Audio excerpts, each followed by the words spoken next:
Welcome to my channel. My name is Emmy from hold on. Hold on. Sorry. I got caught up watching something. Hold on. Let me take all this off my face. Oh my lord. My lord, my lord. Lesson learned. Always check your face before you click go live. Oh my god. Okay, hold on, guys. We're almost there. I just needed to kind of do a little deep huffing. Come on. Okay. Just needed to deep huff. Let me take my forehead off. Whew, how are you guys doing? Okay.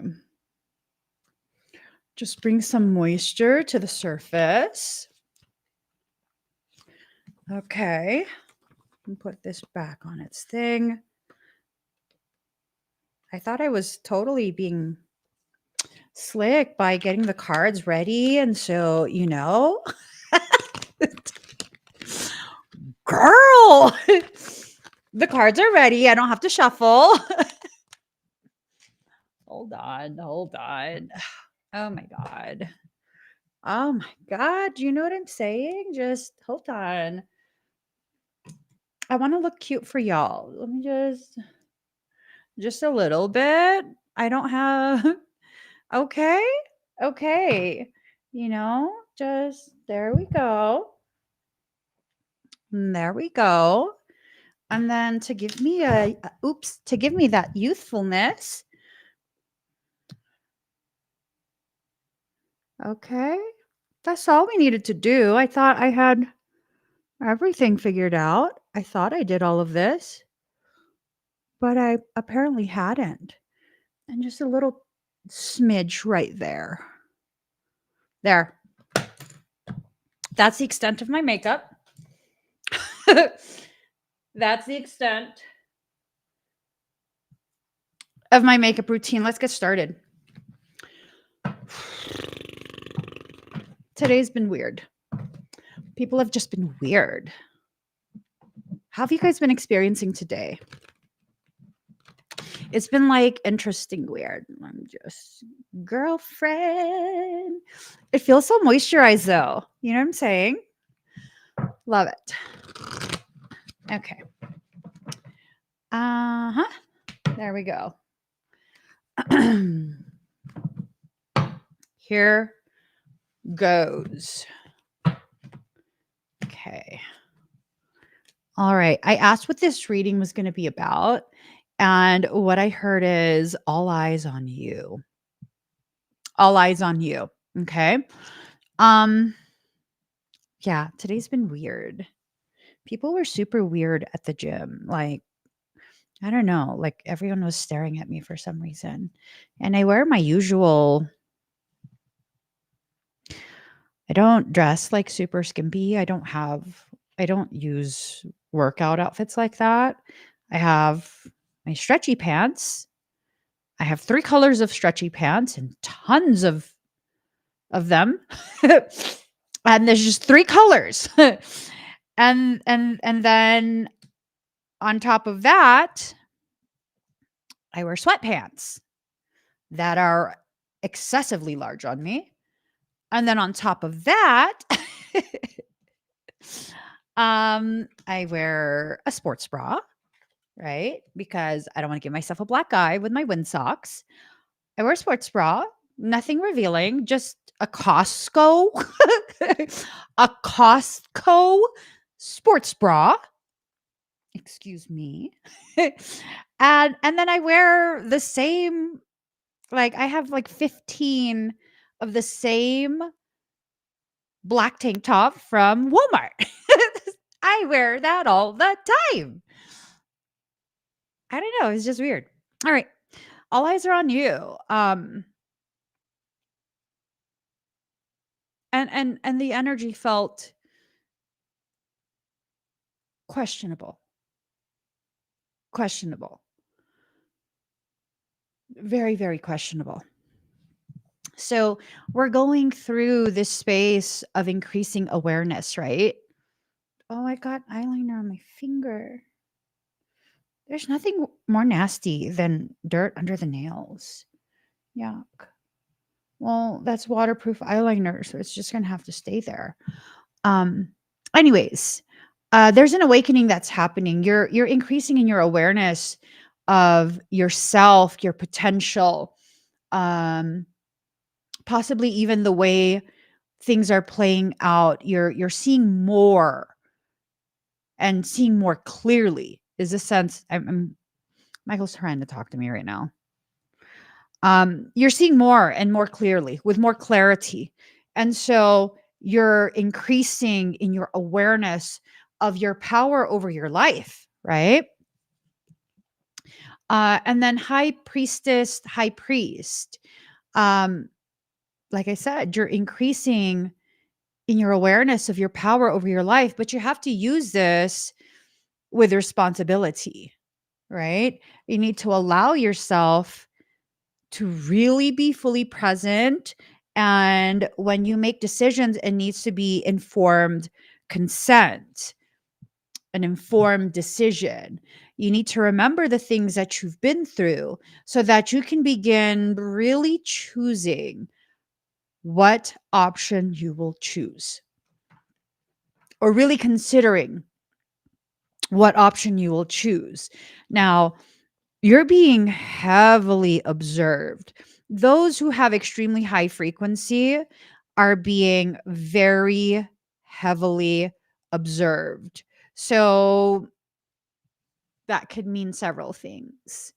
It could mean that your pheromones are going off the scale. I don't know. It could mean that your energy is wait. Michael says that yesterday I had mentioned something about turning you more magnetic, that your soul is trying to turn you more magnetic so that way you will draw to you the types of connections, opportunities, circumstance, and all of that that's necessary. Well, then it makes sense. I think for some, um, you're just such a powerful broadcaster. Like you broadcast energy, frequency.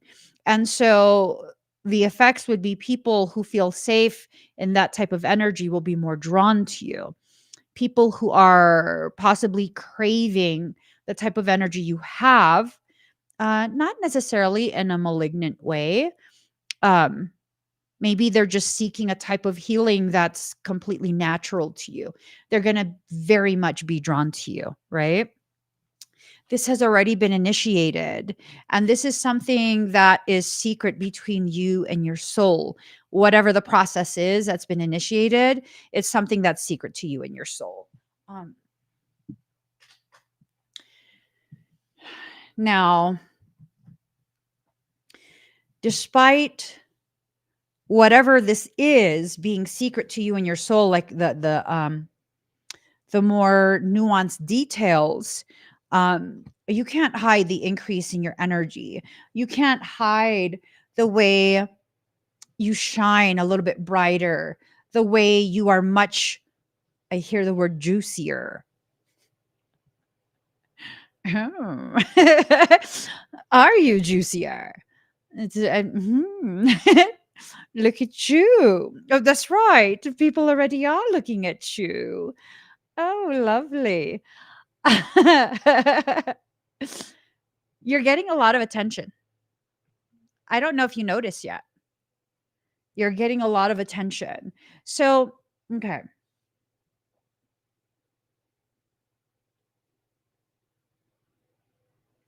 If you're getting a lot of attention, You can definitely use this um, in an advantageous way, in a positive way for you, business wise. This is a perfect time for you to begin um, the pushing forward of some business plans. You know what I'm saying? If you have projects, if you have plans, if you have ideas, now's the time to begin the process of putting things into motion, taking your dreams more seriously. All eyes are on you, but at the same time, because all eyes are on you, you need to be very, very careful of what you present to others, of the way you portray yourself. Okay.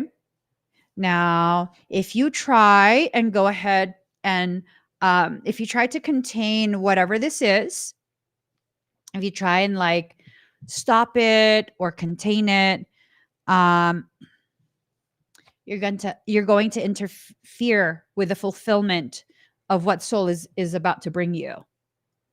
It's a very strong sense that you're about to be presented an opportunity. All eyes are on you. I think for some of you, you're going to begin to see the way you affect so many other people, the type of influence you have without even trying. Um, Earlier, when I was leaving the gym, um, something dawned on me, and it kind of weirded me out for no reason, but something dawned on me. Um, when I first began going to that gym, like no one had their bag with them because I'm all about accessories in a specific type of way. Not like fashion accessories. I'm talking about accessories that would facilitate the task at hand. I've always been this way. If there is a task at hand, um, I will ensure that I have all the accessories, the tools that are necessary to facilitate whatever work I need to do. So I go to the gym with a duffel bag. And when I first started going to that particular gym, no one had their bag with them. And everyone kind of looked at me like I was being seriously weird having a bag that I carry around the whole gym and I keep it right beside me. I know, right, Ocean? I do. I'm so literal. It's ridiculous.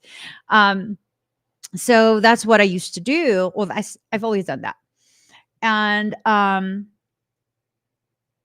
mean, I have all my different braces and gym gear in there, right? And today I'm like, why does everyone have their bag with them? Like, these people are just, what do you need your bag for? You never go in your bag, put it in an effing locker. And then I was like, oh, are they copying me? Because I'm the only mofo. I have Ehlers-Danlos.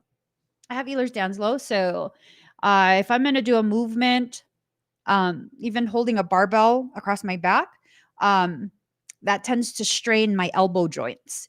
So I need to put compression sleeves on, even though I'm not like, it's a static position for my elbows, but it strains the ligaments. And so, yeah, but I never see anyone else go in their in their bag. And I'm just like, y'all are weird. But I guess that's, I don't know, in some way, some type of, I don't know. I don't know. Some type of, I guess, sign that I do have an influence I'm not aware of. Or maybe they're just, I don't know. I don't think I have an influence. But I was thinking that when I was leaving the gym, like, what is going on here? Michael goes, I'm ridiculous. He says I'm ridiculous. There's this one girl who, when I first started going to this particular gym, um, she was like ridiculous. ridiculously rail thin. I thought she looked amazing, but just rail thin, right? Um, and as my health has begun to improve, I've packed on quite a bit of muscle, quite a bit. And she often looks at me, and over the months, she's gone from rail thin, which I don't know if maybe she did a competition and she was extra lean for a competition or something. But over the past months, I mean, she's gotten pretty thick. She's gotten pretty thick. It looks amazing on her either way. I mean, she has an amazing figure. She's very young, so she looks good either way. And I don't know. I've questioned at times, like, are you in a massive bulking phase because you saw me bulking? You saw me go through a recomp and then a bulk, and so you did the same? No, she doesn't have a form that would lead me to think she's on any type of enhancement stuff. She doesn't. But she's just always at the gym. I am too, so I can't really. But I've always wondered, right? Like, how much influence do you have on other people without realizing? How much influence do you have? You know? My swag is basic, boo. My swag is super basic. You know, it's Costco, it's Walmart, it's giving stay-at-home mom, it's giving perfectionism. And that's not really, yeah, no, it's not like some super swagalicious thing. Now, if she starts wearing a fanny pack, because I'm the only mofo in that gym with a fanny pack. Damn right. Damn right. I wear a fanny pack. I do. It's hilarious. But I'm wondering how much influence you have on people, and you're not realizing this, and you're not utilizing it in the way that it should be utilized. Right? I guess to some degree, I'm aware to some degree that I have influence on others. Well, because you guys always tell me this. I don't think I do, but you guys always tell me this, and I doubt you're lying to me at this point. I mean, you can't sustain the life for that long, right? But it's this thing of, if I have influence, then I'm going to use that influence to empower you, to encourage you, to see your own strength, to see how bright of a light you are, to see that you are in control of your life, and you should begin acting like you are in control of your life, right? So having influence on someone else, it's not necessarily a bad thing if you harness that responsibly. And I think this message is for the people who would become very,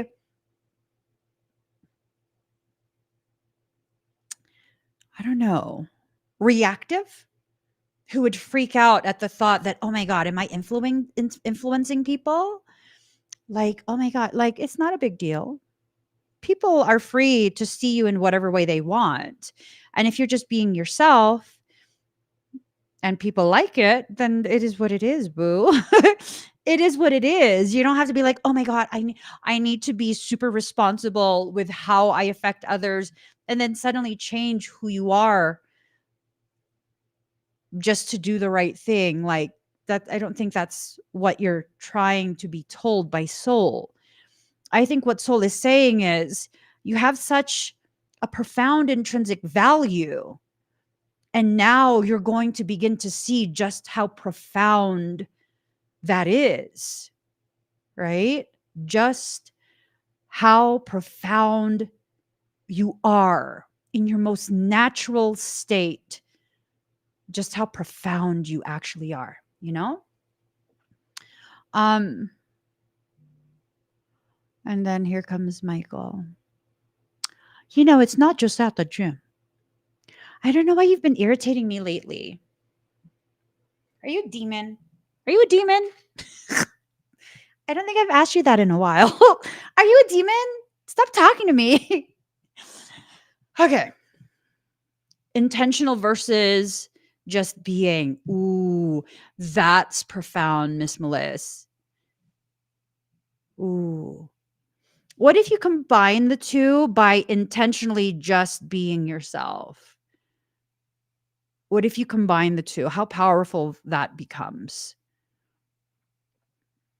And there are ripples of change that emits from that type of convergence of intentional and authenticity. Intent and authenticity. Poor Michael being treated like Marlene. In my defense, I've never burned Marlene. We already have this relationship. Michael and I already have this understanding. If I'm going to ask him if he's a demon, that comes with fire. He will be burned to ensure he's not a melty face. If his face melts, I'm going to fuck him up. He just stands there. Burn me, burn me. More fire, more fire. Mindful authenticity. Ooh, I love that.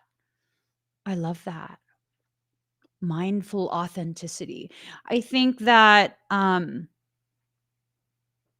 the wave of influencers, these people who want to influence others but really, you know, don't even have any idea who they are, right? So all they're doing is simply looking for trends and perpetuating it, right? Looking for trends, trying to be trendy. How about instead of that, because all eyes are on you, how about you start just being yourself and seeing how that plays out, right? Like just do that. See how that works for you. For those of you who have been with me for quite a few years, I'm going to ask you a question. What were your thoughts the first time you saw me do energy work and you saw my hands moving? And way back then, had you ever seen anyone else doing that?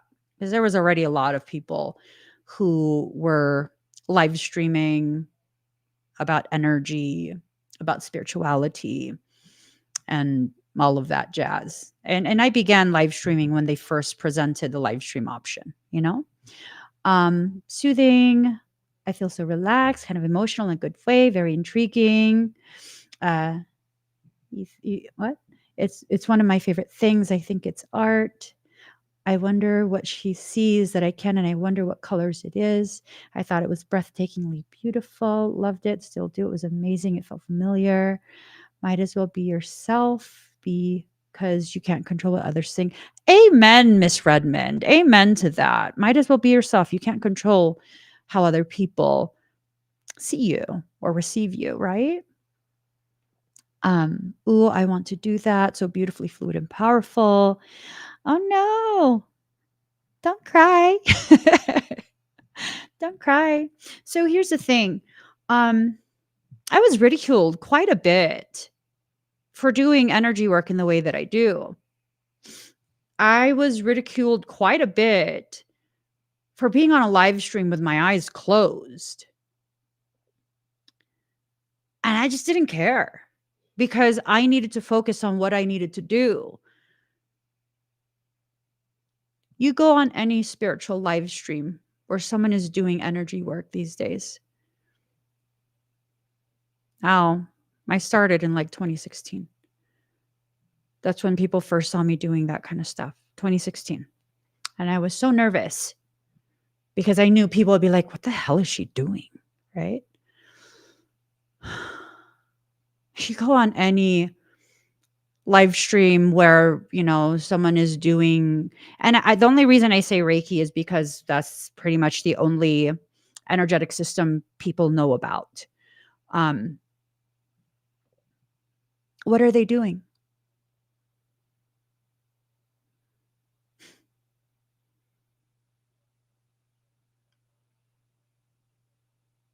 what people ridiculed me for several years ago.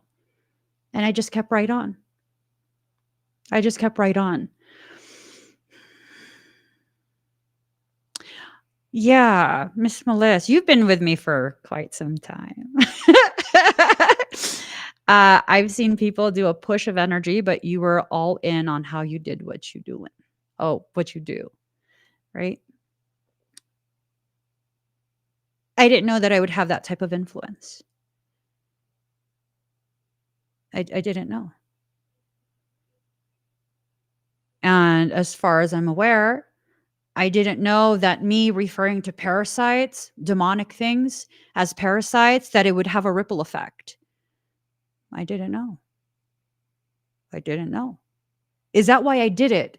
No, I shared that simply because I had the intention, not just of being myself and accepting that I see life differently than most people I come across.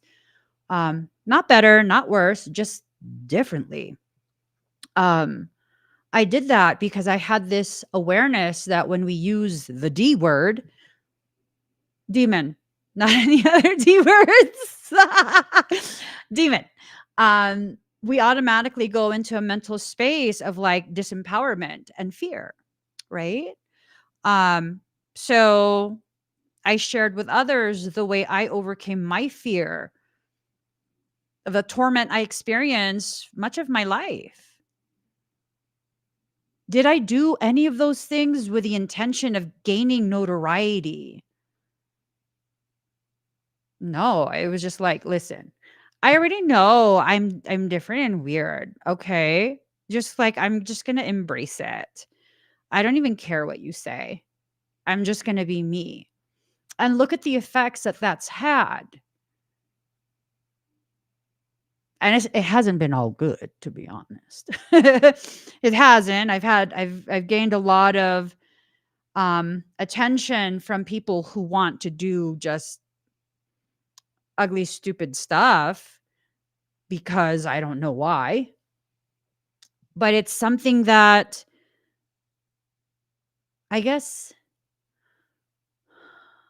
in some ways I feel proud of myself for sticking with who I am, right? Sticking to my most authentic state and allowing myself to just continue to blossom. Eyes are on me almost every day. Like global eyes are on me almost every day. That's my norm at this point. Do you know how exhausting it is to play a character and be afraid of how people might find out the truth about how you are, who you are in real life? That's so exhausting. So just be you. Let them keep looking. Let them feel however they feel. You stay in your lane. You keep being you. You keep focusing on your growth. The only thing that you need to focus on achieving in the short term, as well as the longer term, is the greatest degree of potentiality retrieval. Pull back to you everything that's meant to be for you. Call it back. Call it back to you. Allow yourself, right? Really allow yourself. Really let all of this preconceived notion of you need to create a public image, you need to have a brand, right? I teach about and I have no business training or education or any of that. I just intuitively know how to flow in business settings. I listen to my soul. So I know, just relax. Michael is like, put it on the screen. Did you take some pre-workout? Because you're intense. You're intense. I need you to tone it down, sir. So I sometimes will offer a soul-based business workshop. I don't have time in my schedule for that. So I have soul-based business mentorship. This is where I help you to connect with your higher self and I communicate to you what your higher self is encouraging you to do, the different options that you are encouraged to select. So I don't know how I learned this, but I just intuitively knew. I don't ever have to worry about business. Why? Well, because I'm not a viral thing. Don't you want to be viral? No, I don't want to be a novelty. I don't want to be a novelty. My branding of myself is purely intentional. It is an authentic brand. What does that mean? It taps me directly into longevity, unrestricted longevity. Why? Because I'm not following trends, I'm setting them. No one will ever take my place. Oh, how do you know that, Emmy? Well, because I'm offering myself.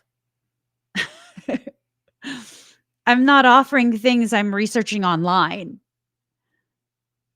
There, someone will find a way to present that information at some point in a much more clever way than you. So, yeah, you need to be scared. The information I present, it comes directly from me. It comes from my ability to hybridize multiple modalities that do not appear related. How are you going to replace that? You're going to replace me? You're going to have another Emmy? I mean, go ahead. Because that other Emmy is still going to have to wait until I release something, more information, until they see more of my personality come out so that they can copy it. So at the end of it, um, they're always going to be behind me. They're always going to be following behind me. Do you understand the gravity of who you are? All eyes are on you. For those who this message is for, you're being presented with such a profound opportunity. And what is that?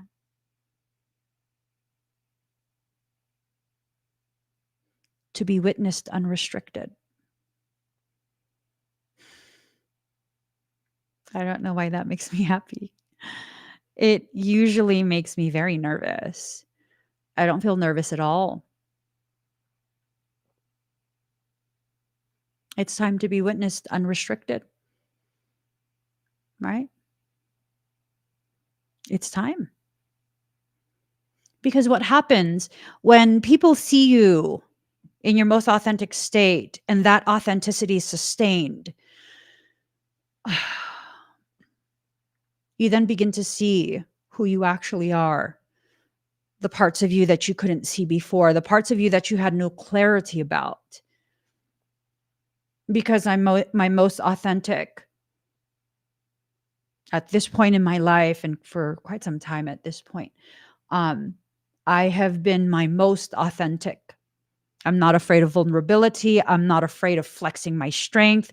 I'm not afraid of being publicly witnessed, entering into a dark energy. People think oh, you're so much light. I mean, that's true. I do have a very bright light, but I'm a whole being. So that means as bright as my light is, my darkness is just as dark. There's a balance in my life, right? The less of me I reject, the less room there is inside my auric field for demonic things to squat in, right? I don't want no squatters. I don't want no energetic squatters in my energetic field. I don't think so. No, no. And as I embrace more of myself, the unintentional effect on others, it encourages them to embrace themselves. What a profound effect on others that was not intentional at all. I didn't become this way because I was like, I'm going to meditate my way to wholeness. Mm-mm. I became my most authentic because at some point you get sick and tired of being the nice person, keeping your mouth shut, not retaliating, and people absolutely exploiting that. Now, fuck that, fuck that, and fuck whoever else wants to try me. I wish a motherfucker would. But if you don't want to, we can go back to just kindness, softness, joking, laughing, enjoying each other's company, right? I am the full spectrum. And there is nothing wrong with that. I am capable of being whatever I need to be in response to whatever situation is presented to me. Whatever situation I need to address in that moment. Right? I've told this story before where my husband and I, we had taken, it was years ago, like before I ever was publicly visible. Um, my husband and I, at the time, we had just entered into Colorado. And what ended up happening, we took the kids to what the hell, Boulder, right? We wanted to just kind of see what's going on, and we were parked in a parking lot. Engine was not on, everyone was in their seats. We're trying to figure out where to go for the rest of the day, and some lady in a huge SUV is parking in the open stall to the left of our vehicle. My husband's in the driver's side. This lady, because she don't know how to fucking drive, nor the dimensions of her car, she hit our parked car with us in it. And of course, my husband got out of the car and he was very upset, rightfully so. And you know, I did not want any issues. So I got out of the car too. I told the kids to stay in their seats. I got off the car and I'm like telling my husband, just calm down, because she walked away. And I told him, take a picture of whatever the damage. I'll take a picture of her license plate. We'll just report it as a hit and run. If she doesn't want to give the info, we'll give it as a hit. We'll report it to our insurance as a hit and run, because legally you need to exchange information if you hit our car and cause damage. And this lady comes like stomping back, and she's like screaming at us. And I'm telling my husband, just calm down, And so he's trying to stay calm. And then she's like trying to curse at me. And she looks at my license plate because it has California plates. And then she looks at me and she says, you should go back where you came from. I look at my license plate and I look at her and I'm just like, do you mean China or California? Like, are you racist or are you just a hateful fucking hag? Right. So do you mean China or California? And she didn't say anything. And then she goes to tell us that, screams at us that even if we call 911, they won't come because we're on private property. It's a shopping center. We're on private property, and there's less than $1,500 worth of damage. At which point I was like, and she's walking away. She's going back to the stores. And I'm like, honey, this is clearly, it's a hit and run. I'm taking pictures of her license plate and let's just go. And this lady comes running back, like she's going to charge me. And I just look at her. I didn't shift my whole body. I just look at her and she's looking like she's going to try and strike me. I look at my husband. I smile and I must have been like 90 pounds. I was really tiny. I look at my husband. I smile. I'm like, I'm going to jail today, huh? And I look at her. She stopped in her tracks. Touch me. Touch me and give me a reason to unload an entire life of trauma on you and your fucking face. Touch me. I just stood there. She stopped. She grabbed her big ass purse like this. And I just looked at her.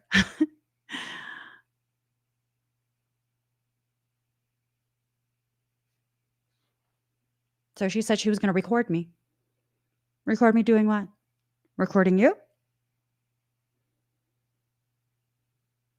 Let people see what they need to see from you.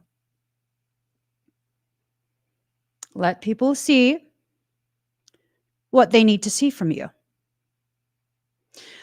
Luckily, my husband snapped into a sense of reasoning and he's like, hey, all the kids are watching from the car.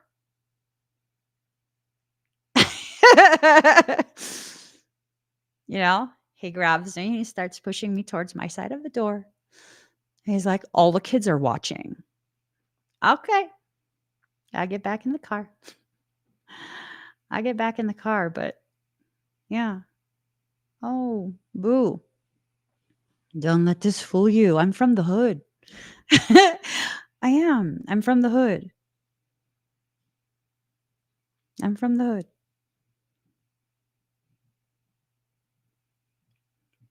When people need to see how powerful you are, you need to let them see how powerful you are. You start it, you touch me, it's self-defense. I'm sure my husband will be able to stop me in time. Not in time to not touch you, but be able to stop me in time for it to not be no longer considered self-defense or mutual combat. But you're going to get messed up because you're not going to touch me. It's not a threat. That's the reality of things. For much of my life, I hid how capable I am of defending myself. For much of my life. The only time until recently that I was like not tripping was when I worked security. Uh-huh.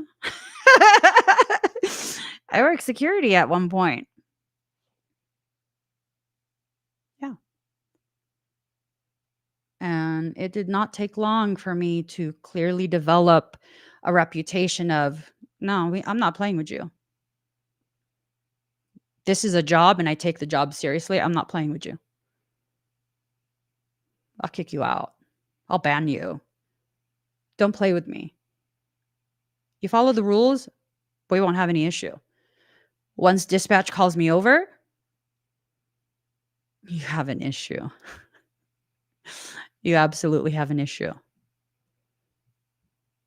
Yeah.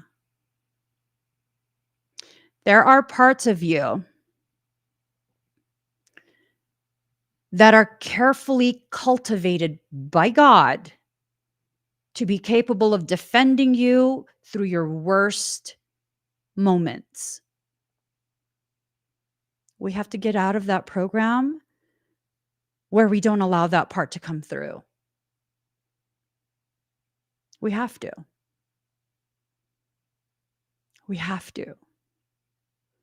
Those are the parts of us that understand what we deserve more than what our primary parts are capable of embracing. You notice when someone's disrespectful to you, there's a part of you that gets really, really pissed off and you want to say something, you want to correct the behavior. And then there's this other part of you that's been heavily conditioned by society because all eyes are on you. It's been heavily conditioned by society to allow those types of behaviors because you're going to look like the a-hole if you correct it. I really don't care. I really don't care. I was live on TikTok the other day and there was this girl who had been really, really a pick me the whole live stream. It was actually 2 days in a row that she had been doing this. And she had just newly subscribed, like she purchased a subscription from TikTok. And I had said to everyone, for those who have purchased subscriptions, I do prioritize you, but I choose people based on who I am drawn to. So the night before, she was doing all of this emotional manipulation, and I was not addressing anything. I was like, you know what? You're new here. You have a subscription. Let me just chill. I'm new here. You're new here. Let me just chill. And the following day, she was at it again. And then finally, I gave a word of advice for everyone. I was not addressing them. I was giving advice to everyone. And I said, if you want me to be drawn to your energy, you have to chill.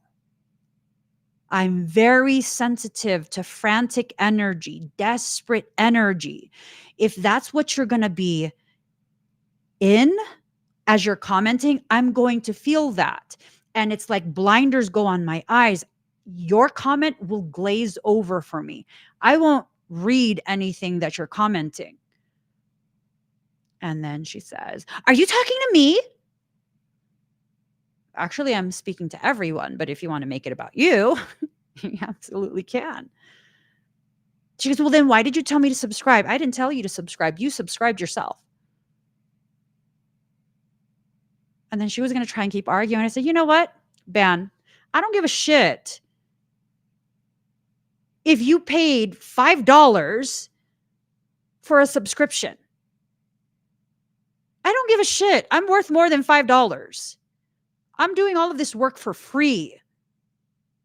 I'm doing hundreds of dollars worth of session work for free. And you think you own me because you decided for yourself to send $5? You're banned. I don't give a fuck how that looks. I don't give a fuck how that looks. And I'm hoping people saw that and realized, like, oh shit.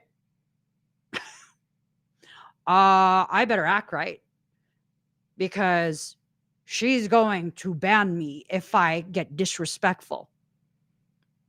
All eyes are on you. All eyes are on you.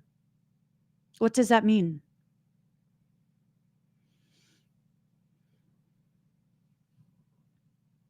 However you act in response to maltreatment, that is what's going to determine how people will learn to treat you, how people will learn to regard you.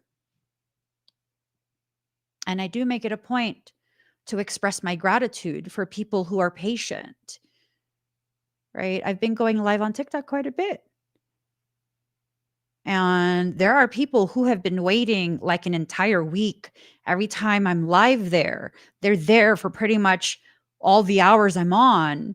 And they're politely commenting, if you're drawn to me, I would love a scan. Okay, I'm not drawn to you yet. You know, it doesn't feel like there's something I need to tell you. I don't tell them that, but that's how I feel inside. Like, I recognize you've been here every live stream and you're so patient. Right? Just because I'm not drawn to you that day doesn't mean I'm not ever going to be drawn to you. And eventually I go ahead and I'm drawn to that person at some point. Maybe it's because I feel their patience. And that registers to me as like, you are someone who always just puts your needs on the back burner. Let me focus on you so you understand how special you are, how important you are. All eyes are on you. People seeing me behave in my most authentic state. It's helping them to see, okay, this is not fake stuff. Clearly, I'm not just trying to build an audience. I'm literally there just to offer my time as a gift. That's it. I didn't even know people could subscribe. I don't know how to turn that on or off. I literally don't. I don't know how to turn that on or off. So there's people subscribed though. So I just leave it. you know, when people are watching you, they're doing one of two things. Either they're in the process of falling deeply in love with you, something about your energy, your character, your personality. They're falling in love with that. Not always in a romantic way. Sometimes maybe it's in a platonic way, an inspiring way, but they're falling in love with you. Or they're trying to figure out a way to exploit you and what they see from you. Right? Those are extremes. Two extremes existing on the same plane of possibility. And everyone you come across, everyone who comes across you, even if you don't interact, they're somewhere on that plane of possibility. And which polarity they're closer to, you just don't know, and you cannot control that. So as all eyes are on you, present your most beautiful self. And what self is that? What part of you is that? The authentic part. The authentic part. For those who are not in an authentic place yet, so for those who are not yet in an authentic space, I'm not trying to call you out, but you're going to feel called out. You can't sustain that fake shit forever. You just can't. Eventually, people will see how you are. And depending on what they see, they're either going to be like, oh my God, you're so amazing. Or they're going to be like, you're a fake ass hoe. What the fuck? Yeah.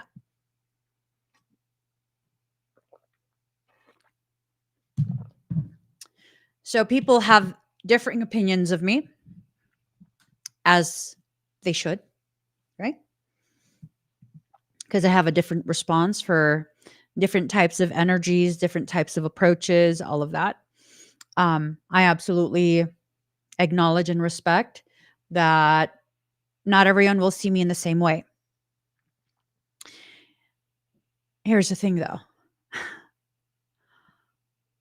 No matter how you feel about me, whether I am too abrasive for you or you see me as just so brutally honest, like it's so refreshing.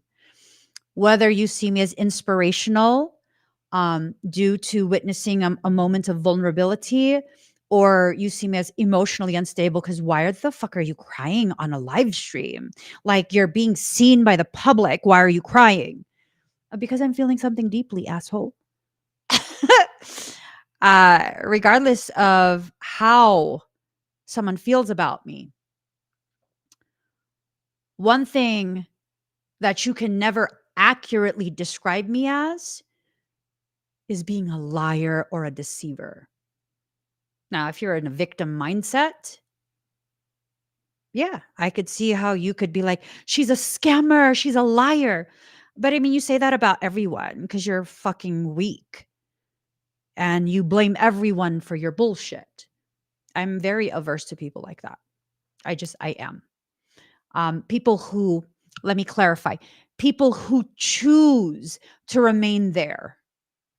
I'm not talking about people who don't understand that that's how they're approaching their life. I have patience for that, right? I can work with you and help you to see, like, okay, so a lot of the negative things I'm experiencing is because of my perception and the way I'm choosing options due to my fear, due to my anger. And it's not this, it's something from my past. And if I resolve something from my past, I won't feel this way anymore. Like that, that's fine. I'm not going to hold against you something that's already hurting you and harming you without your knowledge. But if you're just choosing to be like that, I don't give a shit. I'll fucking hurt your feelings. You want to talk shit to me, baby? Capricorn moon, Capricorn Venus. I'm not going to tolerate that. I'm not the other people in your life. I'm not going to tolerate that. Mm-mm. Mm-mm. I'll usually give a warning first. You know what I mean? Before I fillet you. No, I don't fillet people. But that's the thing. You know what I mean? Um a lot of what happens is we have this fear of how people will see us. You can't control that. You can't control that. You can try really hard. You can go out of your way and break yourself down, fragment your perception of yourself even further. You can volunteer to be the community doormat, the community ATM, the whipping girl or boy. I did that for a few years. I gave all my wages away.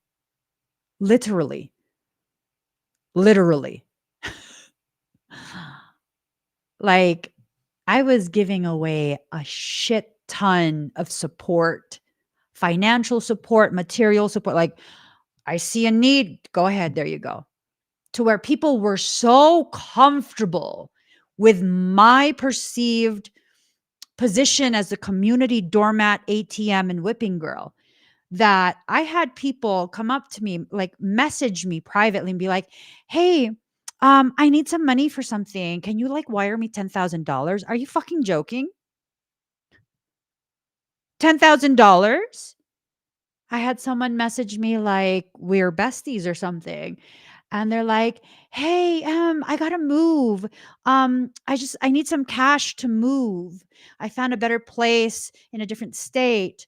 I only need like just $1,500." Who the fuck are you? What? Yeah. ¡Qué huevos! Chinga tu madre. I was just saying. Oh my god. Are y'all joking, right? No, they were serious. And they thought that I would instantly wire it to them. Now, are they the bad people? No. I created that dynamic. This is what I taught people. Am I responsible for the fact that they didn't have the clarity of mind to be like, why would I think it's appropriate to ask someone for this? Right? But I created that dynamic because of what I allowed people to see me being okay with, right? So who are the bad people? If they're not the bad people, who are the bad people? Like, what do you mean, Emmy? Oh, well, so that wasn't the bad stuff. That was just like the WTF stuff. The bad stuff, despite being nothing but a martyr for others, which again, that's my erroneous thinking. That's my distortion. That's my wound that I projected out to everyone. I take full responsibility for that. The bad stuff was the fact that I was so nice, so fucking generous. Yet there were still people who felt the need to try and destroy me, destroy my business, knowing I'm giving everything away. I was fucking homeless, you guys. This was the time that I was homeless. less. I was living in a broken RV in a parking lot. Yet people felt comfortable asking me for this type of money, knowing I would give it. And yet the really bad ones, the malicious ones, they felt the need to try and destroy my business, knowing that I give it all away anyways. You cannot control the way people perceive you. I had to learn that. I had to go through that to learn that. I had to go through several years of extreme internal hardship to learn I am responsible for the environment that I live in. And when I give people permission to turn my sanctuary, my sacred space, into a dumping ground, a porta potty, it was I that gave permission. There's still bad people, but it was I that gave permission. So I shifted my focus from trying to present myself as just this really nice person. Please don't hate me. There was nothing to hate me for. And despite that, despite the fact that there's nothing to hate you for, there will be people who still dislike you. Why? Fuck if I know. I don't know. I don't know. I'm not like that. So I don't know why. If I wish I knew why, but at this point, I don't care to know. I'm just very grateful that I don't function in that way, that I would know why someone is like that. That's all I'm just grateful for the fact that I don't know, because that tells me I'm not like that and I'm not capable of being like that. And I never have to worry about being that way. But I'm still going to feel like, oh my God, what if I change? What if I this? What if I that? That's okay. That's part of your regulatory process. Sometimes when the fear is balanced, of course, when you're afraid of how people will receive you, that helps you to remain balanced in the way you function within your life. Okay. So it's not necessarily insecurity. It's you asking a question and having a moment of uncertainty that's leading to a reassurance, a process that eventually reassures you that despite all eyes being on you, the only thing you can control is you. Despite your efforts, despite your intentions, despite all of the goodness in you, the only thing you can control is yourself and how you receive the interactions with others.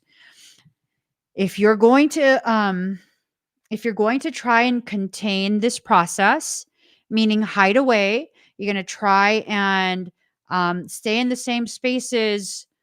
Yeah, right? Trying to hide away when you're supposed to be seen.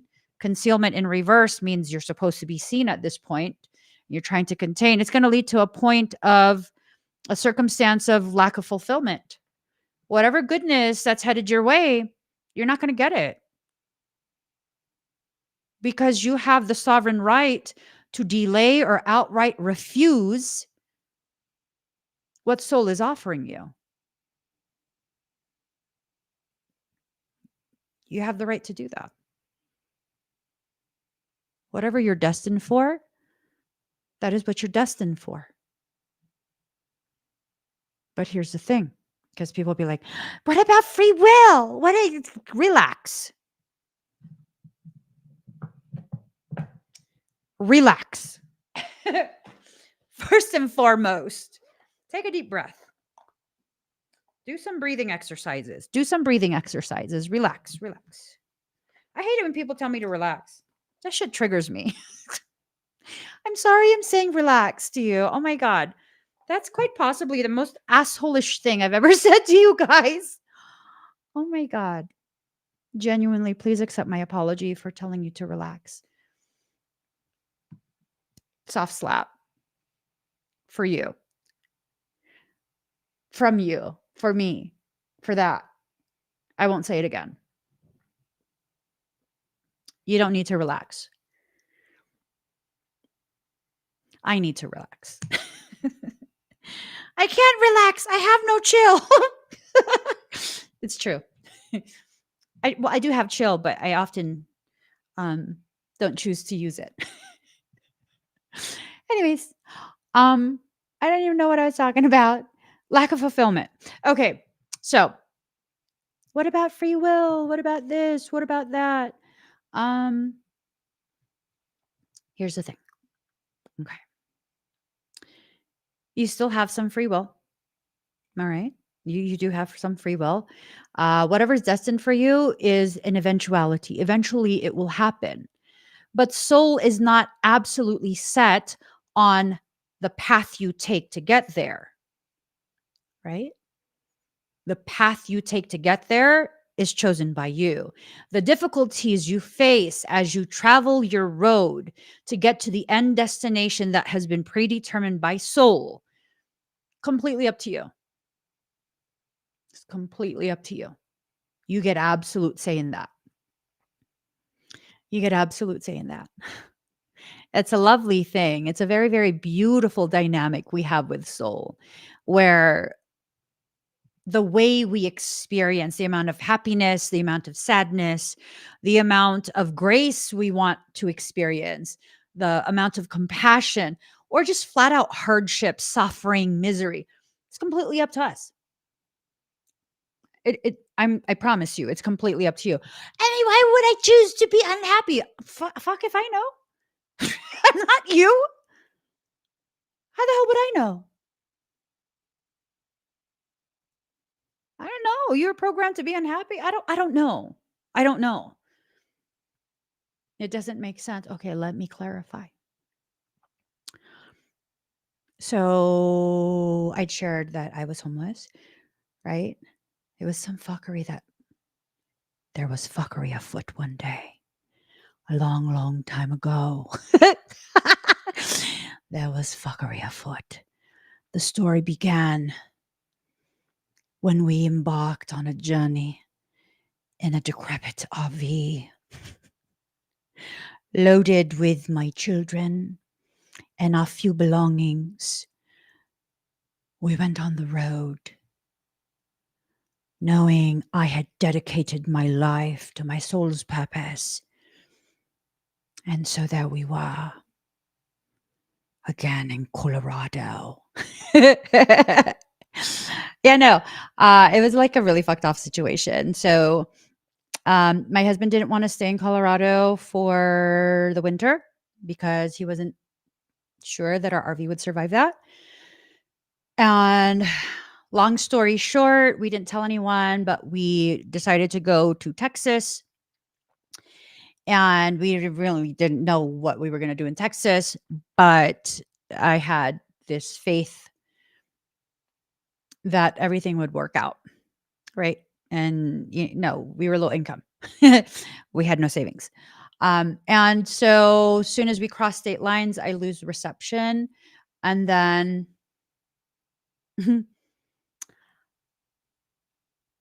once I got deep enough into Texas, because Texas is fucking huge. Y'all have no grasp. It takes about a day to go from Texas state line to one of the Texan cities that we all know about, like to get to Austin, to get to Dallas, even longer, San Antonio. Like all of those cities, they're like you it's a long ass time. And so by the time I got reception, all these messages came into my phone. I was like, what is this? Um, and there was someone who I'd never met in person. And you guys, I don't trust people. I don't trust people. I don't trust people. I don't accept help from people. But there was a person who one day before this, a couple of years before this, we didn't know each other. I randomly messaged like, hey, you could totally block me after you read this. But I was told to message you and tell you that you need to go to the doctor. Like you need to get checked. Something's wrong. I know it sounds crazy because maybe I'm crazy and you can ban me or block me after this, but please go. Please go. I know we don't know each other, but please go." And I still don't quite know what I had warned them about, but they took it seriously, and I guess, um, it prevented something really bad, and so there was a gratitude in their heart over that I never knew about. It was just like, I mean, what do you have to be grateful for? It was just a weird ass message. It don't take it. I mean, it was free, right? It took me maybe a minute to type that out and send it. Like, what? You didn't deplete me in some way. Like, there's nothing you have to be grateful for. But it, I guess they had been speaking to soul, and their soul had been telling them, um, to get me a place to enter in. I would have never accepted it from anyone. And the crazy thing is, this person's in Texas. No one knew we were headed to Texas. And the place was going to be available literally the day we arrived in that area. And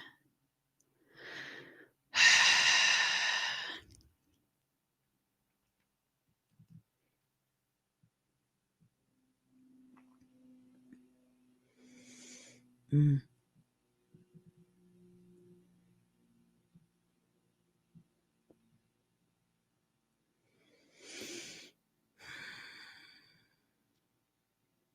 I needed it, right? I needed it. I needed to be hidden away in a space that's quiet for a few months.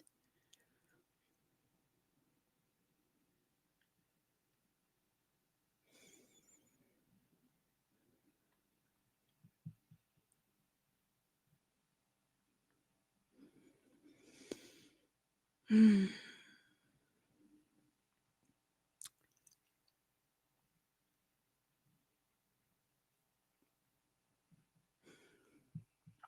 I don't know if I want to share.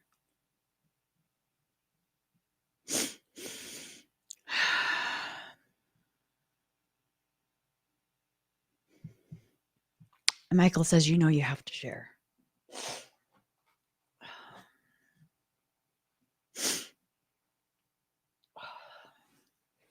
Um,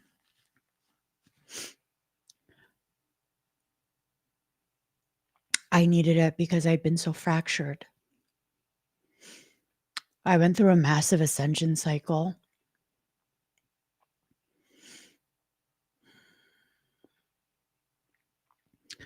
that left me in a space of wreckage.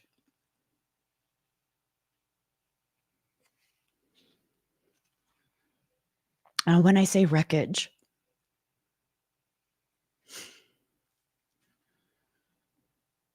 it was bad.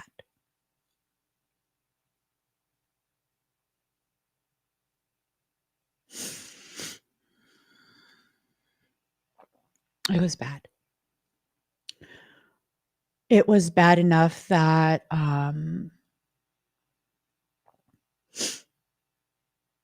I completely stopped eating for like 2 weeks. I couldn't. I wasn't hungry, and I couldn't manage to chew the food enough to swallow it. I would gag almost immediately. So I couldn't eat for like 2 weeks. I didn't have a scale, but I'm pretty sure I dropped down to like 80 something pounds. I'm pretty sure I was probably the size 00. Um, I could fit 0 size pants with sweatpants on underneath. And I just needed to be hidden away for a while, just a few months, um, to collect enough of my pieces to be functional. And so I was. You can't control the end result, but you have an absolute say in how you experience the journey to get to that end result, that destination. So being hidden away for, I think it was like 3 months or so, maybe a little bit longer. I'm not sure. Um, After that, I was instructed to leave Texas. And in Michael fashion, it involved being woken up super early in the morning with it pitch black, hearing loud sirens, like tornado sirens, war sirens, trumpets, loud. So loud, it's like the sound reverberated in my eyeballs. And then I was given the instruction to evac. Um, Only thing is, fucking A. Only thing is this. When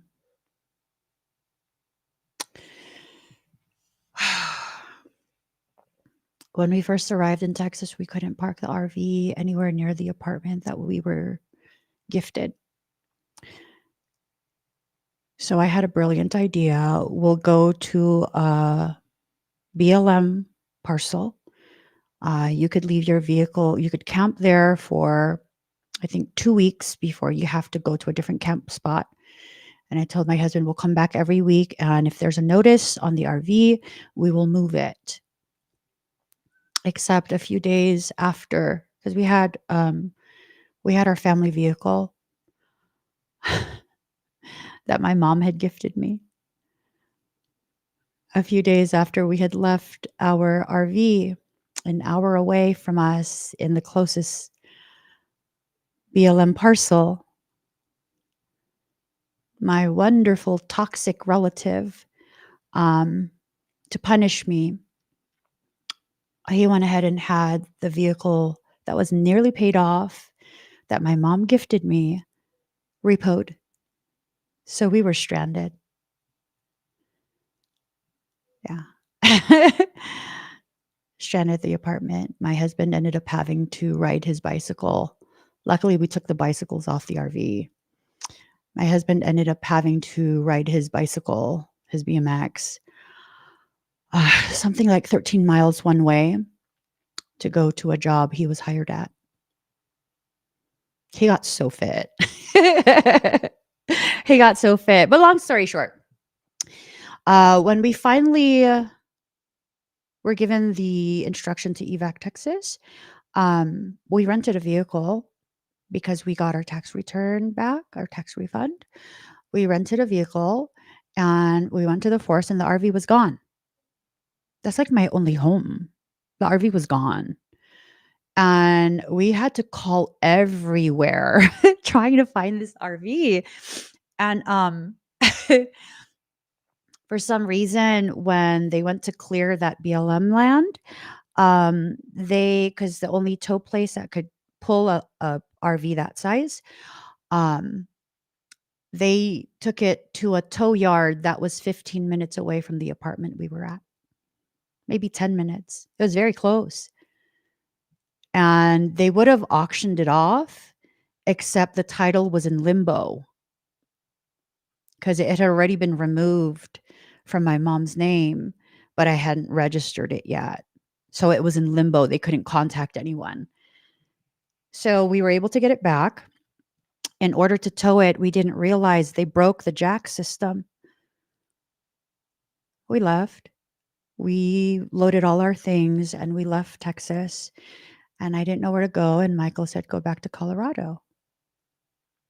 Mountains. Mountains. So we did. And then my husband had a job interview. Well, first, as soon as we crossed Colorado state lines, there was a freak blizzard. A freak blizzard. So we were stranded in a parking lot for like 2 days in the snow. And then we went all the way up to northern Colorado, where I have a girlfriend. And it was this thing of like, as soon as we arrived at the Fairgrounds RV park, the brakes stopped working. And that, my dear, is how Michael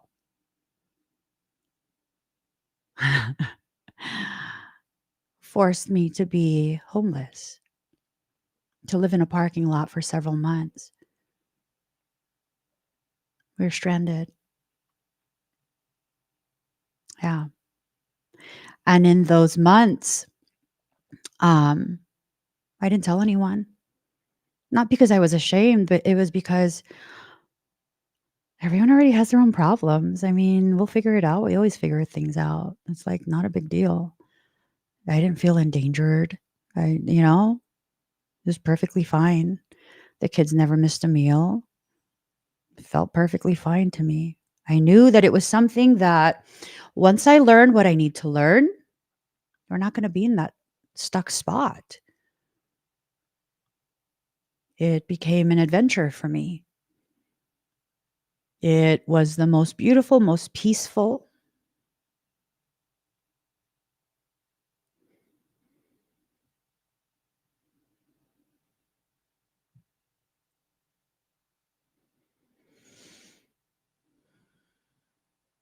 most peaceful time of my life. I still look back at that fondly, very fondly.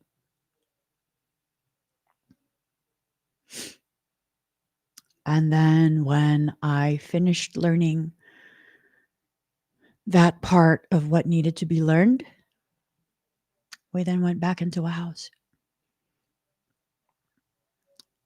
And within, 2 months of being back in a house, another cycle was initiated. This cycle was facing the toxicity in family dynamics, which I faced, and it was difficult. And then it was overcome. And within, 3 months of me overcoming that, then my mom died.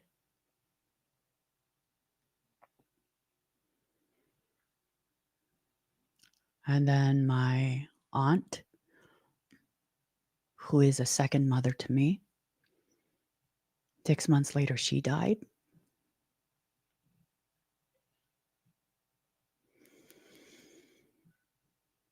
And then about 6 months after that,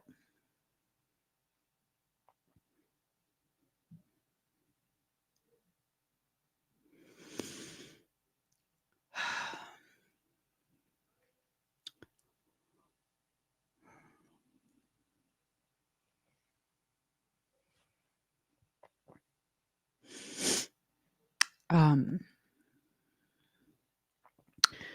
my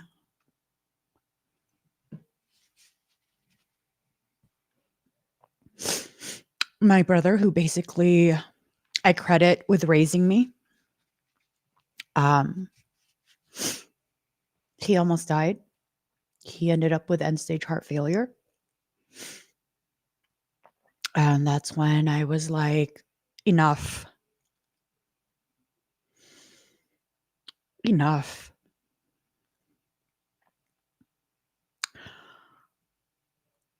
Enough. But it wasn't enough. And there were more things that happened, and more and more and more. And although I had said enough, I wasn't done learning. And everything I chose to either avoid or to rush head first, it led to another thing and another thing and another thing and another thing. Not all bad, not all good, but everything chosen by me. And then it culminated in finally really truly being done with these fucking cycles of insanity. And how did I get to that point? Well, some crazy ass dumb fuck has been fantasizing about abducting and murdering me and my entire family. And that's when I'm like, okay, seriously, enough. Like, seriously, enough. I'm done. I am done. Enough. And Now it's enough. Because now, finally, I'm not going to let a single person fuck with me ever again. Not a single person. I don't give a shit. I will defend myself in appropriate measure. Because enough. I am taking back my peace. And I'm not going to be bitter about everything that I've lived through. Because all of that gifted me with a deeper understanding of myself. I chose all of that. And everything I chose, even though I didn't realize I was the one choosing and co-creating and fueling those experiences, everything led to me being in this position I'm in right now. A position of finally understanding I deserve what I give out. I don't give out pain.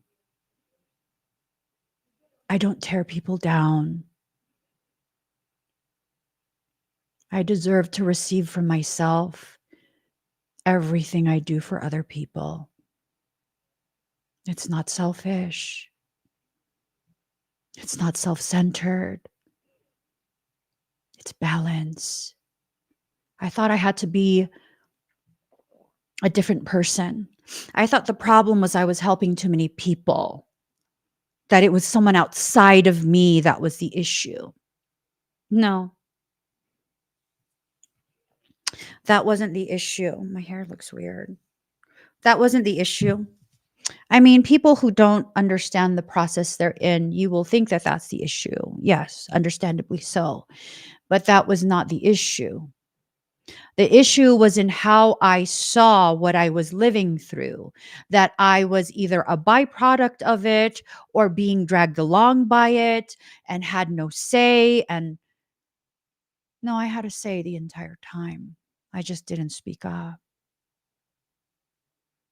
I didn't allow the words that needed to be said to be the very things that brought to fruition the types of changes that I needed, that I wanted, the types of changes that are necessary.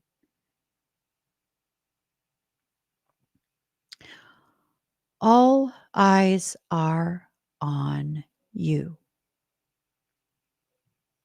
including your own. You are about to see the result of all the effort you placed in healing yourself, in making yourself whole. Those are the last eyes that will be on you. Everyone else will be the first to witness. And then slowly, you'll begin to realize you've chosen every detail of your journey thus far. You can actually start choosing the good things, the things that make you happy, the things that bring you further down your path. These upside down cycles are a result of you not allowing your soul to bring to full fulfillment, to true fulfillment, all of the things that it wants you to have. It's like, wow. Wow. Wow. All of these amazing things that your soul wants to give you, right? Summer in reverse.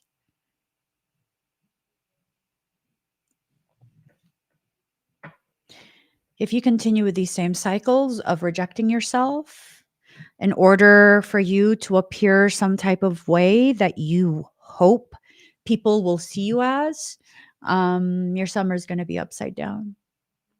That's what it's going to lead up to. Your summer and your perception of yourself, it's going to be completely upside down. And just like all the things that I chose to view, receive, and interpret as bad, that was up to me. Right? So, why don't I see any of the things I've been through in the past several years as anything bad? Because clearly I feel some type of way. I'm over here trying not to enter into a state of sobbing. Um, how can it not be bad? Well, because it wasn't. It was challenging. Yes, absolutely. There were parts that were very sad. Absolutely. But I look back and I see the full spectrum of what I've lived through in such a short period. And it's like, fuck, I'm just a badass bitch. I'm just a bad bitch. I can fucking handle anything. I might cry a little bit. I might get pissed off, but I can handle anything. I can. Life has shown me I can handle anything. I can handle any type of circumstance.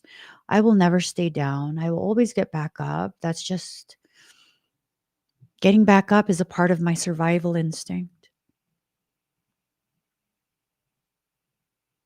Like let that kind of settle into your awareness. Getting back up is part of my survival instinct.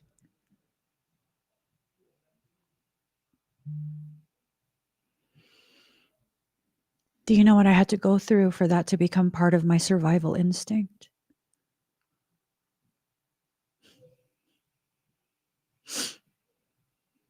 That I don't want to share.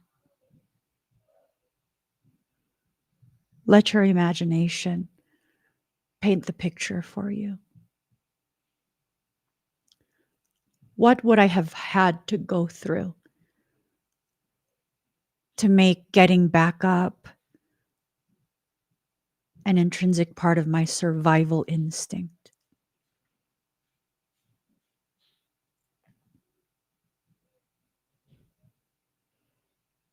Did I let that make me hard? Did I let that make me hateful? Did I let that block my extreme ability to care for other people? Complete strangers? No, not all of that. Why? Because I'm in full control of how I will live my life. And my past is not part of my present. And because it's not part of my present, it does not have the capability to taint my future. It's not a part of me that I'm ashamed of. It's just not. Well, then why don't you want to share it? Well, nosy ass. Because I still have other things to do for work today. And if I actually full on cry, I'm going to be exhausted. You clearly don't know me. I'm not afraid to cry. I just don't like how tired I am after I do. When I say I'm authentic, I actually mean it. It's not a character. It's not a public image that I'm trying to portray. I'm a real person, unafraid of my history, and finally in a space where I'm excited about my future. You're in full control. A win-win outcome is forecast. Those who see you and have hatred in their heart just because they're hateful people, it's not your fault. They're not going to win. They're not going to keep you down because right now what's happening is you're being reprogrammed by soul to get back up. For some of you, you've sat down thinking you've been knocked down. And no, you were just tired for a little bit. You can get back up. You can get back up. You're going to get back up. And soul is going to extend its hand to you. It's going to make it possible for you to get up. It's going to make it possible for you to see the different potentials that are being presented to you, being gifted to you. It's time to release negativity in reverse.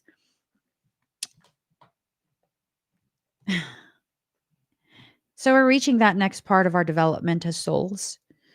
And maybe I'll talk about this on TikTok. I can't really talk about it too much here on YouTube because it further shadow bans my channel. We're reaching a point where we need to begin assessing this teaching of releasing, purging negativity, or holding it for some specific purpose, right? It's definitely something that we need to look deeper into. It's time to release negativity, but it's in reverse. There are certain types of emotions that can serve as fuel for very specific processes. A time for healing. Sometimes it's when you become so overloaded and overwhelmed by the negativity, the constant stream of negative event after negative event after negative event, that you finally get to a point where you like, I don't care how people see me. I need to heal. At this point, I need to heal. I need to. And that's going to be my priority. Did you guys know that uh,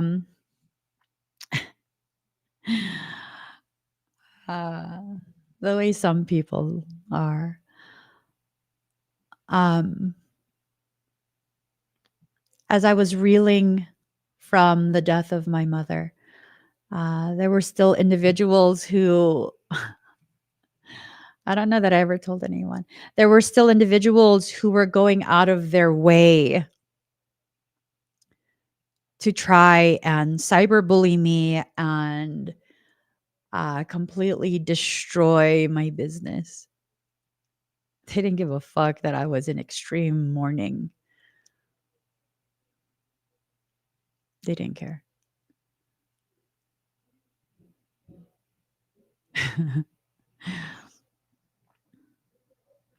They didn't care. Did they have to care? No, because they're irrelevant to me and my journey. I have to care because it's my journey. You have to care because it's your journey. All eyes are on you. There will be people who will see the hardship that you're going through, and they're going to try to find ways to exploit that. Fuck them. Who cares? Don't waste your energy and your resources on that. Focus on your trajectory. Increase the velocity. Calibrate the direction. Focus. Focus. All eyes can be on you, but where are your eyes? What are your eyes on? A fiery climax approaches. No, it doesn't. It's in reverse. There's no fiery climax. There simply just is this point of realization of what you're going through and how you've been in control. And now that you realize you can control, you're going to start using it intentionally. Not to harm other people, not to take advantage, but to not skew an already challenging experience into something that's purely negative. It doesn't have to be all or nothing. It can't be this thing of like, well, if I experience anything negative, then it's not working and I'm not in control. Okay, you can think that if you want. But the reality is, life was not designed to be easy. An easy life is a life of no growth. I mean, why are you teaching people that? Because it's the fucking truth. It's the truth. So friction is often painful for people, right? When you experience enough of a degree of friction, you then begin to register pain, inconvenience, all of that. And most people see those things as negative. Okay. You can see it as negative all you want, but I see it from a neutral space. Friction is indicative of movement. It's indicative of movement. Without friction, there's no movement. You want to be stagnant your whole life? Go right ahead. Go right ahead. That's a choice. You choose that. You can't blame other people. Well, because I wasn't given, no, because you. And if you're powerful enough to choose to be stagnant, that tells me, again, from a space of neutral observation, you're powerful enough to choose to move forward. Or hell, if you're really in the space of like self abnegation, self hatred, you could also utilize your power to go backwards in life. The choice is really up to you. I won't follow you backwards. I promise you that. I won't follow you backwards. No, that's not where I belong. That is not a choice I'll be coerced into making with you. We're not going to make a pact and a promise to like be toxic together. This is not a trauma bond you have with me. No, absolutely not. You take as much time as you need in that space. And when you come back, if we still have some degree of compatibility, maybe we can still be in each other's lives. If not, then I'm glad you're out of that toxic cycle, that painful space, and I wish you the best. I gotta go though, right? And when people see me in that space, because again, all eyes on you, right? All eyes on me right now. When people see me in that space of like, no, there's nothing, we have nothing in common now. Um, I'm not butthurt that you left. You had to take care of whatever you needed to take care of and learn what you need to learn. And it just, it is what it is. Right?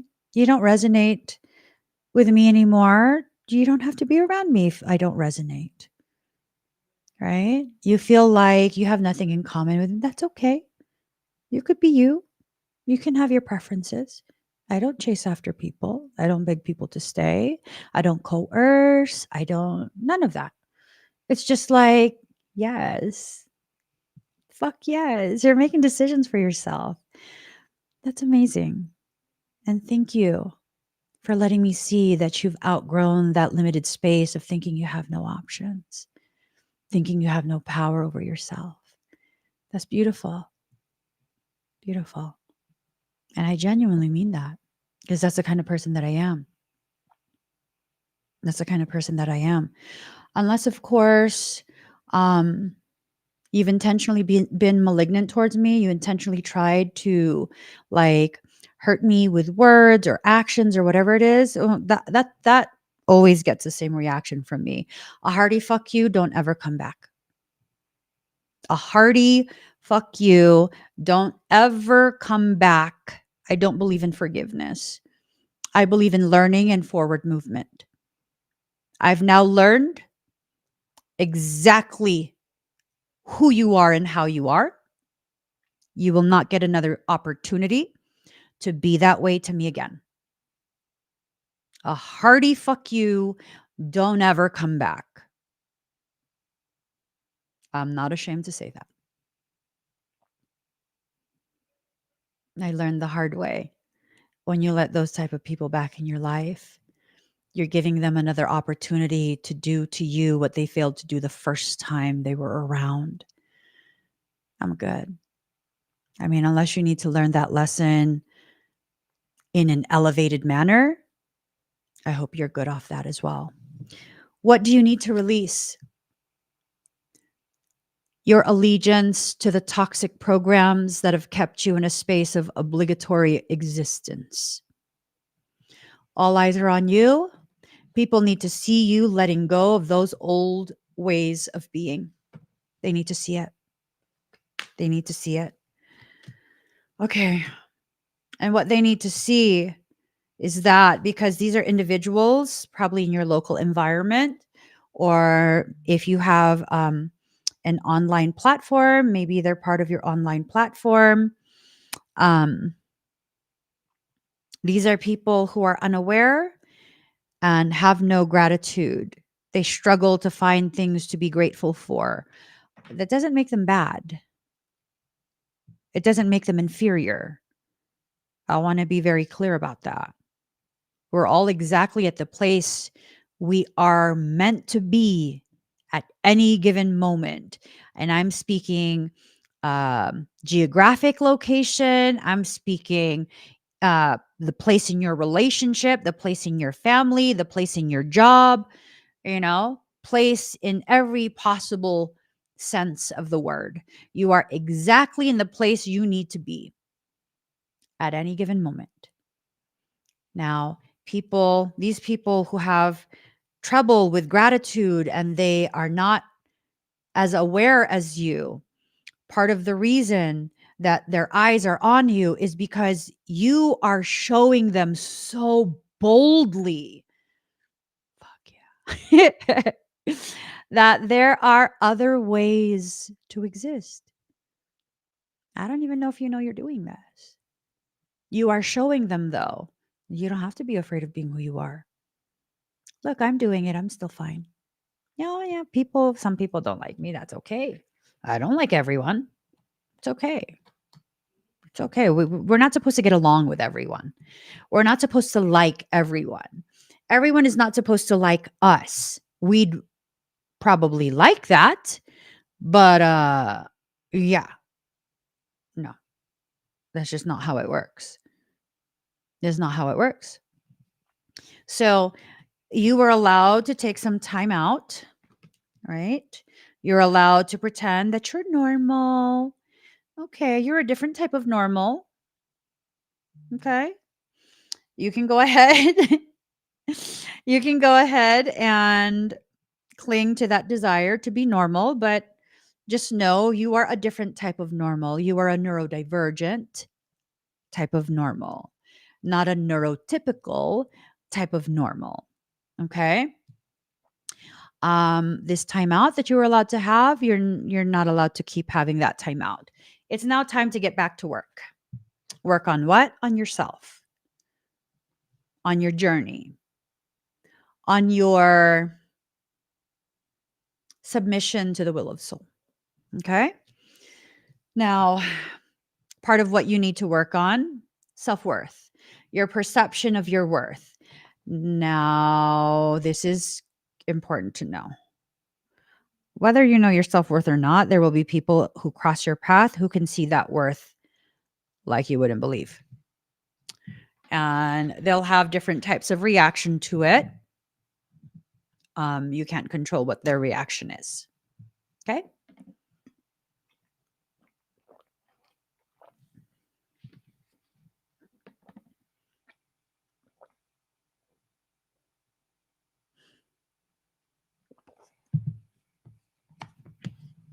Flaxseed protein is so yummy. I ran out of my egg whites. That's the most disgusting shit ever. We'll finish it. Eventually, we'll finish it. We'll finish it today. We have to. We're chugging that down. That's the most disgusting shit ever. Card number 33, transformation. You're about to be transformed. And this transformation is going to take place by way of you transforming the way you see yourself. That's the initiator. If you know this, then you know this. If you don't know this, I'm already telling you right now. So you don't have to guess. That's what's going to initiate this whole process. You're going to be transformed in the way you see yourself. And as the way you see yourself is transformed, you'll begin to flow much easier. And as you flow easier, you'll be more willing to shift in the direction soul is shifting you to, you know. Card number 9, communication. Howling at the moon. Hold on. Howling at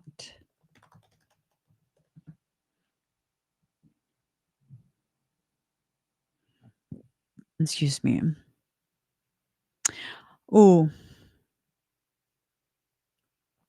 Howling also serves a purpose in hunting. If a wolf finds large prey, it may howl to call for help from its pack.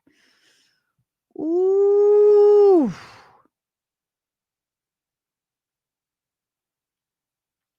According to the Collins Dictionary, howling at the moon means to waste your time and energy trying to do something which is impossible, or trying to get something which you cannot have.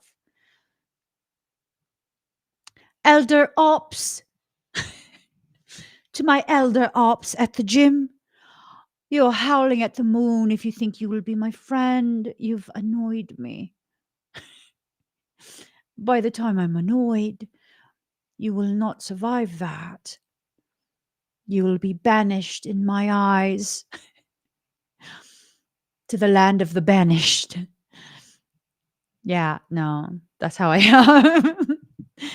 Yeah, because I'm super fucking patient with people, and by the time I get annoyed, it's like you're a big fucking problem, yo. You're a big problem. I'm good. I'm good. I'm not playing with you. I'm good. So howling at the moon, there is, I think this is telling me, this is just general feeling.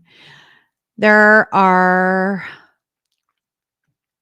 for some of you, the message being presented is that there is someone who recognizes your power and they are howling in order to call other malignant people, other malignants to you. They're planning to sabotage something that you're working on. Use the appropriate level of force to defend. Okay? Whether it be literal physical force, I hope not, or it is something that is a legal correction. Yes, do that if possible. But make sure you correct this, okay? Don't allow them to continue to howl to call more toxic people in. That was like the fatal flaw of how I handled things a few years ago. I continued to give them the opportunity to call more toxic people in. Now, I will address you head on.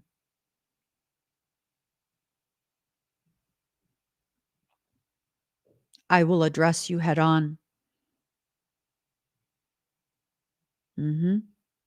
It will be addressed head on, nipping everything not at the bud, but at the tap root. Let that sink in. That's beneath the soil. The tap root is the big root of young plants, seedlings, saplings that taps further deeper down into the soil. The further down that tap root goes, whew, the taller that tree can grow, the bigger it can grow. No, I'm going to cut that tap root. Yep. I'm not going to let you get entrenched in my life, my purpose. No, no. And you guys need to hear this because you need to witness someone outside of you exhibiting the degree of courage and rebelliousness to maltreatment that you need to utilize for whatever circumstance you're dealing with. Right? You need to let yourself handle things in whatever way they need to be appropriately handled. You just do. You do. I once had someone who was extremely malignant. It's my personal opinion, they're a malignant narcissist, like clinical malignant narcissist, that they have the capacity to physically harm.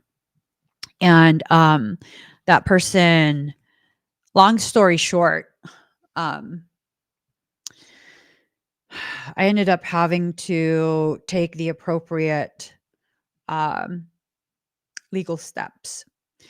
And then that individual in their attempt to try and gain leverage of some kind. They tried to put a gag order on me. No. Okay. If you wanted me to tell lovely stories about you and your character, then you should have had some good, lovely character. What I tell is the truth as I experience it. When I say that I've experienced bad things because of you, it's because you did bad things. And no, I won't be the keeper of your secrets when you do hurtful, harmful things to me and people ask me about it or you bring it to the table. Huh, I'm not ashamed to talk about what you did to me. That's how you nip it in the taproot, not in the bud. I don't give a shit about the flowers. I want the whole plant out of my garden. I did not authorize that plant to be planted in my garden. I will not continue to water it. I will not give it plant food. I will not move my other beautiful flowers so it can have more light. No, fuck that. I'm going to dig you out by your root ball. I'm going to chuck you over the fence. Then, after that, I'm going to take distilled vinegar and salt, mix that up real good. I'm going to pour it all over your roots and leave you out in the sun to shrivel like the motherfucker you are. You're out of my garden. You don't get to continue to grow and drop more seeds so that I can have more ugliness and toxicity. You don't get to do that. All of these things that people have done for so many years, watching and waiting to see how I'll react and what I'll do. All you did was give me the opportunity through your adversity to silently learn everything I need to learn. I'm not cutting you off at the bud. I'm cutting your taproot. I'm completely going to eliminate your ability to affect me.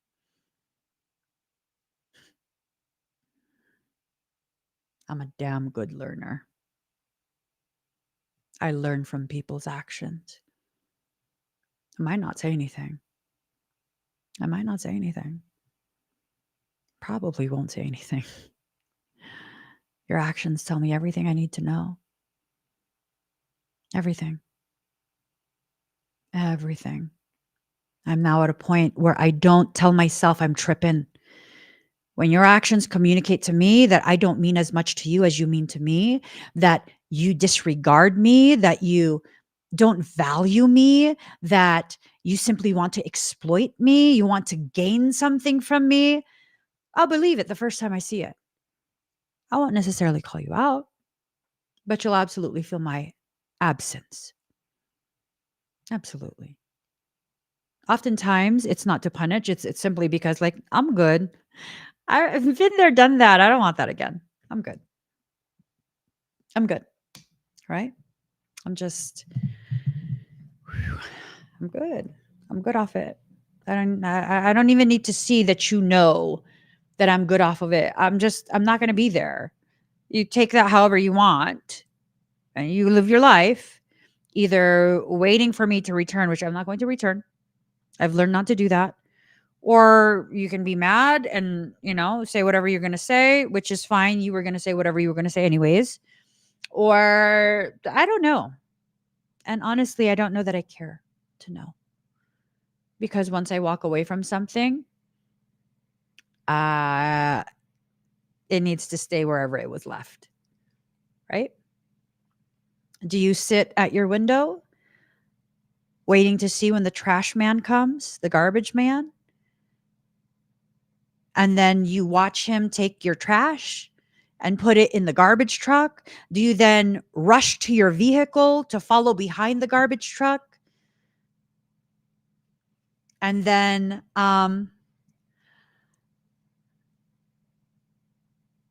do you follow that garbage truck through the neighborhood all the way to the dump ground?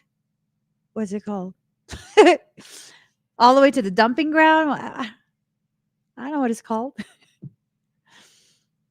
And then do you, like, get out of your car once they dump the truck? And then you are like watching what happens to your trash. No, you leave it on the side of the road and it is what it is. Right? All eyes are on you. What are you going to do with this moment? What are you going to do with this moment? You're going to tap into your strength. You're going to stop letting go of all the learning that has occurred, all the ways in which what you've learned about yourself and what you can do when properly motivated.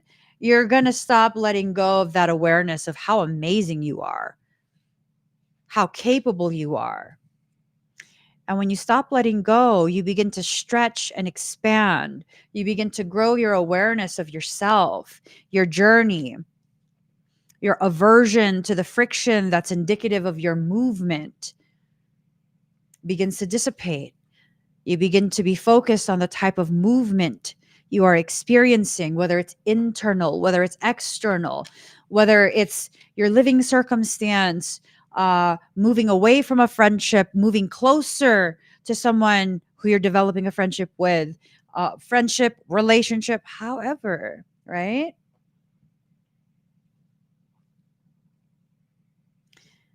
I think the first thing that needs to happen, though, is an awareness of maybe how your perspective is skewed.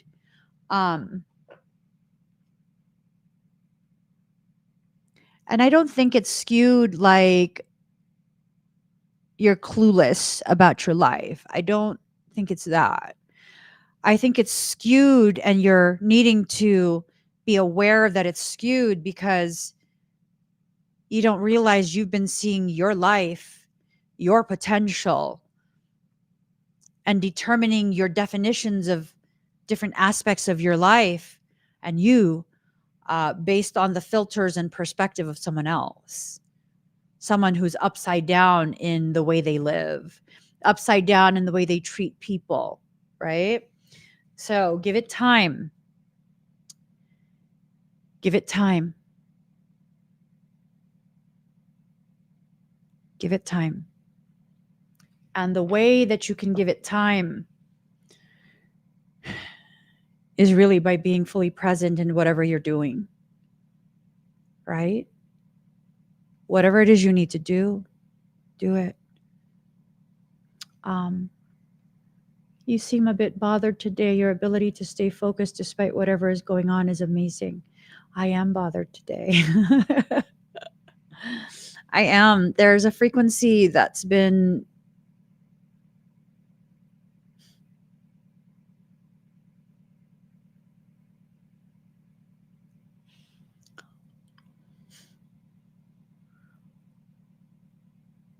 I'm sensitive to the experience of the collective. I was told to modify what I was about to communicate, so I did. I'm very sensitive to the experience of the collective and what the collective is experiencing right now by force um, is immersion into energetic environments that will eventually serve all of you when you are ready to allow it to. Remember, everything that happens, everything you experience is designed for one thing: to serve you and your growth. Whether what you experience is uplifting, healing, touching, full of grace and compassion, or if what you're experiencing is marinated in adversity, malignancy, and whatever other negativity you can think of, all of it serves you in the end. Let it do what it's intended to do. And I'm not talking about the intentions of the people who are watching you. I am talking about what your soul, the reasoning that your soul brought you to this experience in the first place. Sometimes people are brought to you because of their capacity to provide you a experience that is extremely full of adversity. That's often a gift, not from the individual, but from soul. It's in those types of circumstances that you are being gifted the opportunity to retrieve an elevated and expanded potential. There's no limits how high you can go, how far you can expand. And as you do that, as you rise and expand in your existence, let them watch you. Let them fall in love. Because at the end of the day, even the people who act in a hateful way, they do so because they are very much disturbed that they've fallen in love with you too.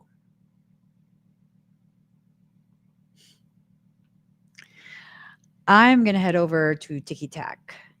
Let me see if I have time because I want to call it a night early tonight.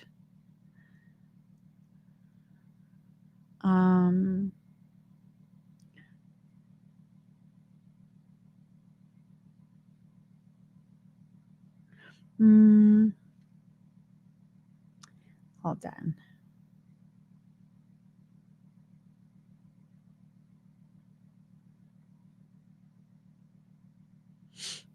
Okay, so I can do it. You guys find me on TikTok. I'm Emmy Evolving over there. I'm going to go live on TikTok for about an hour before my next session starts. And find me over there. We got a lot of things to talk about that I can't talk about here.